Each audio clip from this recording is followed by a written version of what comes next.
ఈరోజు ఆలేరు శాసనసభ్యులు అందరు చెప్తుంటారు ఆయన పేరు బీర్లైలయ్య అని, కానీ ఇప్పుడే పేరు మారిందని తెలిసింది. భూదందాల ఐలయ్యగా ఆయనకు పేరు వచ్చిందనే విషయం తెలిసింది. మరి నిజమే, ఆ భూదందాల ఐలయ్య భాగోతం బయట పెట్టడానికే ఈరోజు రావడం జరిగింది. బీర్లైలయ్య భూదందాల భాగోతాన్ని బయట పెట్టడానికే ఈరోజు మీ ముందుకు రావడం జరిగింది. నిన్న మొన్న పత్రికలలో చాలా స్పష్టంగా వచ్చింది. కొలన్పాకలో 472 సర్వే నెంబర్, 473 సర్వే నెంబర్లలో 7 ఎకరాల 27 గుంటల భూమిని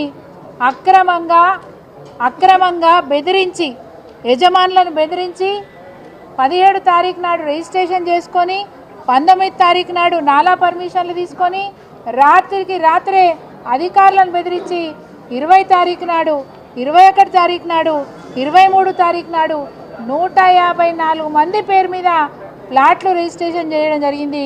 అది కూడా హెచ్ఎండిఏ పర్మిషన్ లేకుండా, డిటిసిపి లేఅవుట్ పర్మిషన్ లేకుండా ఎట్లా చేసిరో కూడా తెలియదు.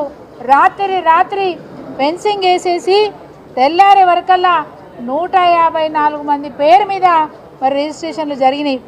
ఈ భూదందాల బీర్లైలయ్య పెద్ద పెద్ద మాటలు మాట్లాడిన మొన్న కేటీఆర్ గారి మీద. నీ స్థాయి ఎంత, నీ కథ ఎంత? భూదందాలు చేసుకునేటోని వీధి రౌడీలాగా ప్రవర్తించితే మనిషివి నువ్వు. ఒక గ్లోబల్ నాయకుడు, ఒక ప్రపంచ ప్రఖ్యాతిగాంచిన నాయకుడు గురించి మాట్లాడతారా మీరు? ఏ ధైర్యంతో మాట్లాడుతున్నారు? నీ భాగవతం అంతా బయట పెడితే రోజొక ఎపిసోడ్ బయటకు వస్తుంది. ఎక్కడెక్కడ నువ్వు భూదందాలు చేసి ధనార్జనే లక్ష్యంగా ఎమ్మెల్యే అయిన తర్వాత మితిమీరిన నీ చర్యలు బయటపడతా ఉన్నాయి.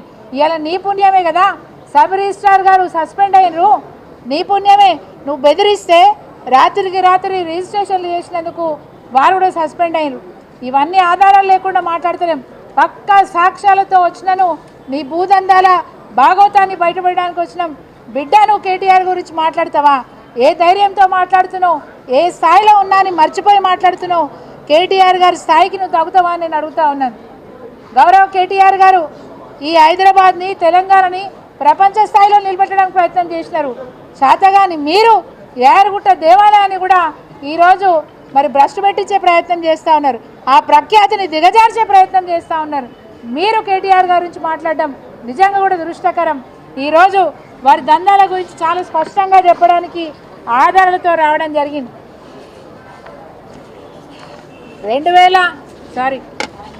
మొన్న 17 డిసెంబర్ నాడు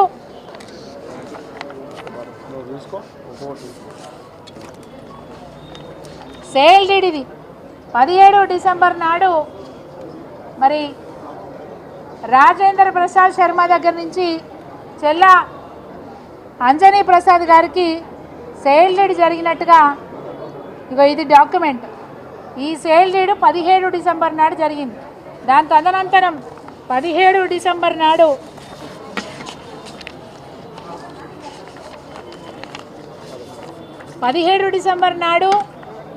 సేల్ డీడ్ జరిగితే 19 డిసెంబర్ నాడు నాలా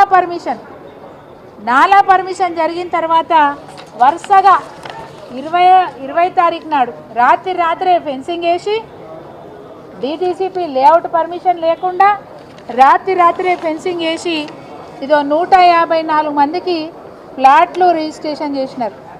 3 రోజులు 154 మందికి డాక్యుమెంట్లు అంటే రిజిస్ట్రేషన్లు చేసినారు. డిటిసిపి లేఅవుట్ లేకుండా చేసినారు. అటు అధికారులను బెదిరించి, తహసీల్దార్ని బెదిరించి, సబ్ రిజిస్ట్రార్ని బెదిరించి, సిఐ కొండలరావుని బెదిరించి, ఇందులో కొండలరావు ఇన్వాల్వ్మెంట్ కూడా ఉన్నది, సిఐ కొండలరావు ఇన్వాల్వ్మెంట్ కూడా ఉన్నది, సబ్ రిజిస్ట్రార్ ఇన్వాల్వ్మెంట్ కూడా ఉన్నది. అందుకే ఈరోజు డిఐజీ స్టాంప్స్ అండ్ రిజిస్ట్రార్ బాజాబ్తా యారుగుట్టకు వచ్చి ఇన్స్పెక్షన్ చేసి సబ్ రిజిస్ట్రార్ని సస్పెండ్ చేసినారు. అట్లాగే ఇందులో ఇన్వాల్వ్మెంట్ ఉన్న కొండలరావు గారు కూడా చర్యలు తీసుకోవాలని కోరుతా ఉన్నారు. చీటికి మాటికి, చిన్నదానికి పెద్దదానికి రేవంత్ రెడ్డి గారు నోరేసుకొని మాట్లాడుతూ ఉంటాడు. ఆయన ముఖ్యమంత్రి స్థాయిని మర్చిపోయి మాట్లాడుతూ ఉంటాడు. ఆయన ఎవరు దొరికితే వాళ్ళని జైలుకు పంపించే ప్రయత్నం చేస్తూ ఉంటాడు. ఈరోజు మేము అడుగుతున్నాం, బాజాబ్తా అధికార పార్టీలో ఉన్న ఎమ్మెల్యే భూదందాలు చేసి అనేక అక్రమాలు చేస్తూ ఉంటే మరి ఈయన మీద ఏం చర్యలు తీసుకుంటారు రేవంత్ రెడ్డి గారు మేము అడుగుతా ఉన్నాం. తప్పకుండా సిబిఐ కేసు పెట్టాల్సిందే, ఈడీ యాక్ట్ పెట్టాల్సిందే, వీరిని కూడా మరి విచారణ చేయవలసిందే. ఎట్లయితే చిన్నవాటికి పెద్దవాటికి అందరిని మీరు టార్గెట్ చేసి వెళ్తూ ఉన్నారో ఈరోజు సాక్ష్యాలతో చూపిస్తూ ఉన్నాం. తప్పకుండా ఇతని మీద కేసు పెట్టి విచారణ చేయాల్సిందిగా మేము కోరుతా ఉన్నాం. ఇంకొక ముఖ్యమైన విషయం మీకు చెప్పాలి. మొన్న 7వ తారీఖు జనవరి జంగయ్య అనే వ్యక్తి తీర్మార్ మల్లన్న గారి దగ్గరికి వెళ్ళినారు. శాసన మండలి సభ్యుడు తీర్మార్ మల్లన్న దగ్గరికి వెళ్ళి ఒక కంప్లైంట్ ఇచ్చినాడు. అయ్యా, నాకు పలానా దగ్గర భూమి ఉంది, డిటిసిపి లేఅవుట్ పర్మిషన్ లేకుండా మరి పలానా వ్యక్తులు ఈ విధంగా 154 మందికి మరి రిజిస్ట్రేషన్ చేసినారు, ఇలా అక్రమాలు జరిగినాయి అని చెప్పి తీన్మార్ మల్లన్న దగ్గరికి వెళ్తే తీన్మార్ మల్లన్న గారు దాని మీద ఎండార్స్మెంట్ చేసినారు. స్టాంప్స్ అండ్ రిజిస్టర్స్ ఐజీకి మరి ఎండార్స్మెంట్ చేసినారు. ఇది ఇంతటితో ఆగకుండా తీన్మార్ మల్లన్న గారు స్వయంగా తన లెటర్ ప్యాడ్ మీద లెటర్ కూడా పెట్టినారు. స్టాంప్స్ అండ్ రిజిస్టర్ ఎమ్మెల్సీ గారు తీన్మార్ మల్లన్న గారు ఇక్కడ అన్యాయం జరిగింది, అక్రమం జరిగింది, దీని మీద చర్యలు తీసుకోండి అని చెప్పి స్టాంప్స్ అండ్ రిజిస్టర్ కమిషనర్ గారికి ఒక లెటర్ కూడా పెట్టినారు. ఇది వారి లెటర్ ప్యాడ్ జెరాక్స్ కాపీ. అంటే కాంగ్రెస్ పార్టీకి సంబంధించిన ఒక శాసన మండలి సభ్యుడే చర్యలు తీసుకోమని చెప్తుంటే ఈ భూదందాలో ఇన్వాల్వ్ అయిన వాళ్ళను, ఈ భూదందాలకు వెనక ఉండి నాటకాలు ఆడిన మరి ఎమ్మెల్యే గారి మీద బాజాబ్తా బలహీన వర్గాలకు సంబంధించిన ఎమ్మెల్యే ఉమ్మడి నల్గొండ జిల్లాలో అని చెప్పి స్పష్టంగా క్యూ న్యూస్లో కూడా మెన్షన్ చేసినారు. సో ఇన్ని ఆధారాలు ఉన్నాక కూడా మరి బీర్లైలయ్య గారి మీద ఈ ప్రభుత్వం ఎట్లాంటి చర్యలు తీసుకోబోతా ఉందని చెప్పి మేము అడుగుతూ ఉన్నాం. మేము డిమాండ్ చేస్తూ ఉన్నాం, ఆధారాలు లేకపోయినా అక్రమంగా కేటీఆర్ గారి మీద కేసు పెట్టి విచారణకు పిలిపిస్తున్న ఈ ప్రభుత్వం, అదేవిధంగా ఆధారాలు లేకున్నా లగచర్లలో ఉన్న గిరిజన రైతులను పరామర్శించడానికి పోయిన పట్నం నరేందర్ రెడ్డి గారి మీద అక్రమంగా కేసులు పెట్టి 31 రోజులు జైల్లో పెట్టినారే. ఈరోజు ఇన్ని ఆధారాలతో మరి ఎమ్మెల్యే గారు బీర్లైలయ్య గారు దొరికితే ఎన్ని రోజులు మీరు జైల్లో పెడతారో చూస్తాం.